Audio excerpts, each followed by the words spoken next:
নমস্কার বন্ধুরা, আমি মধুমিতা। আজকে আমি একদম অন্যরকম ভাবে নতুন কায়দায় ডিম ভাজা তৈরি করে দেখাবো। এই ডিম ভাজাটি সন্ধ্যেবেলা চায়ের সাথে খাওয়ার জন্য বানিয়ে নিতে পারেন, কিংবা বিকেলে হালকা খিদে পেলে খিদের জন্য বানিয়ে নিতে পারেন। খেতে দারুণ লাগে আর বানানো খুব সহজ, অল্প সময়ের মধ্যে ঝটপট তৈরি হয়ে যায়। একটা বাটির মধ্যে নেব পেঁয়াজ কুচি, কাঁচা লঙ্কা কুচি, টমেটো কুচি। একটু টমেটো দিলে না এই ডিম ভাজাটা খেতে দারুণ লাগে। দেবো অল্প একটু হলুদ গুঁড়ো, স্বাদ মতো নুন। এবার দেবো বাটা মশলা। এখানে নিয়েছি জিরে, শুকনো লঙ্কা, আদা একসঙ্গে বেটে নিয়েছি, বাটাটা দিয়ে দেব। এবার চটকে একসঙ্গে ভালো করে মেখে নেব।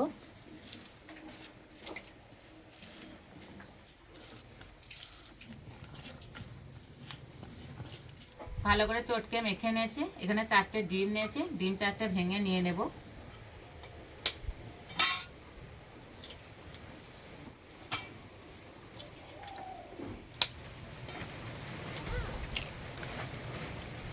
আবার একসঙ্গে ভালো করে মিশিয়ে নেব।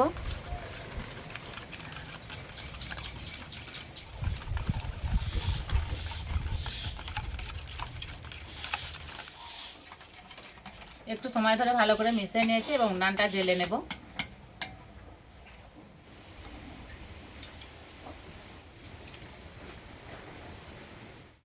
কড়াইয়ে দেবো তেল। তেল খুব একটা বেশি দেবো না, 1 চামচ মতো দেবো।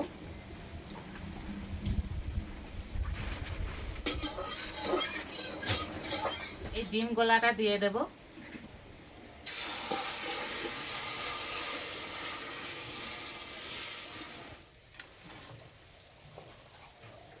কিছুক্ষণের জন্য একটু চাপা দেব।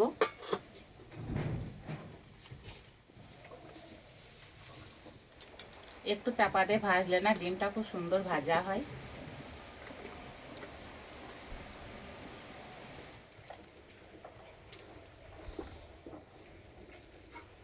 চাপাটা খুলে দেব।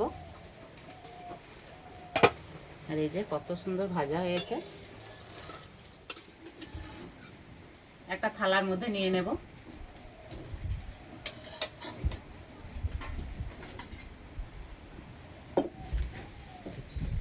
কড়াইয়ে আর একটু তেল দেব। ডিমের এই পিঠটা ভালো করে ভেজে নেব।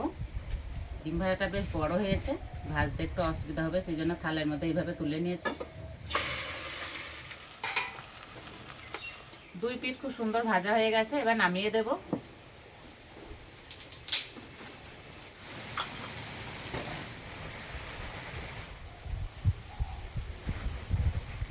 এদিকে ডিম ভাজাটা ঠান্ডা হতে থাক, আমি এদিকে একটা ব্যাটার রেডি করে নেব।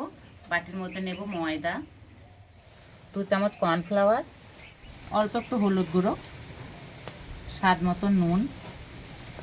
ভালো করে মিশিয়ে নেব।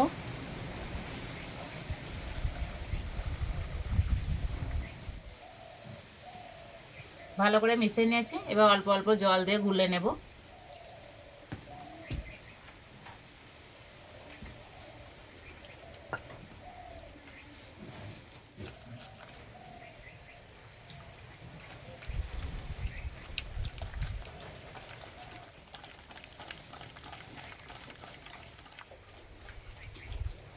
ব্যাটারের ঘনত্বটা ঠিক এইরকম হবে, খুব একটা পাতলাও হবে না, খুব একটা মোটাও হবে না। ঠান্ডা হয়ে গেছে, এবার কেটে নেব।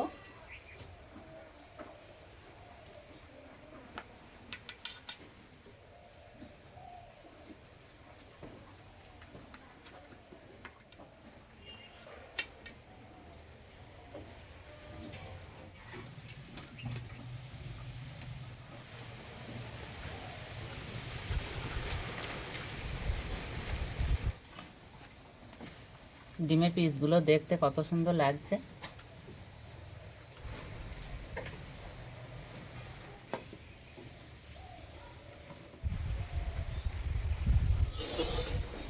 ডিমগুলো ভাজার জন্য তেল ভালো করে গরম করে নিয়েছি, এবার ভেজে নেব। একটা করে নেব আর এই ব্যাটারের মধ্যে এইভাবে চোবাবো। এবার তেলের মধ্যে দিয়ে দেব।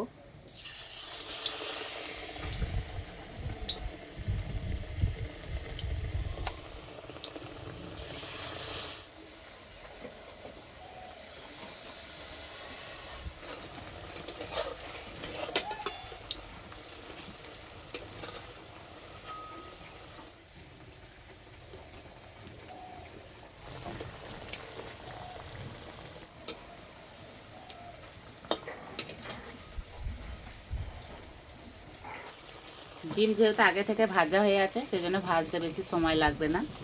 ভাজা হয়ে গেছে, এবার তুলে নেব।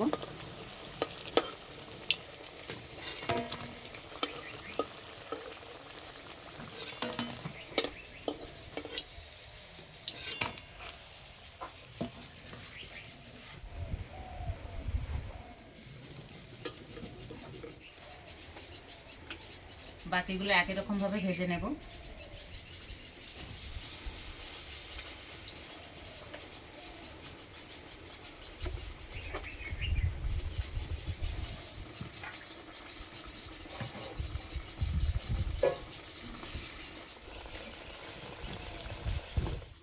ভাজার পরে দেখতে কত সুন্দর লাগছে। সবগুলো ভেজে নিয়েছি।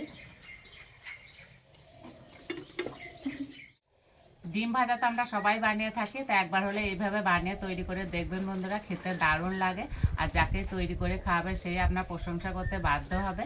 আর খাওয়ার জন্য একদম রেডি হয়ে গেছে। আর এই যে আমার সঙ্গে আছে অনিরুদ্ধ। না, দেখতে কত সুন্দর লাগছে, দেখেই খেতে ইচ্ছে করবে।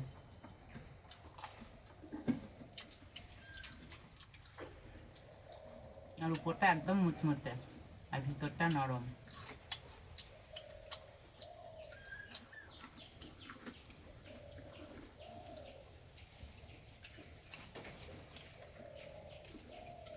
সত্যি বন্ধুরা খেতে দারুণ লাগছে।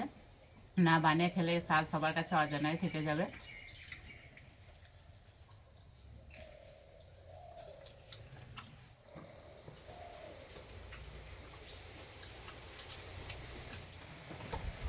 এইভাবে তৈরি করে খেয়ে আমাকে কমেন্টে জানাবেন কেমন লেগেছে।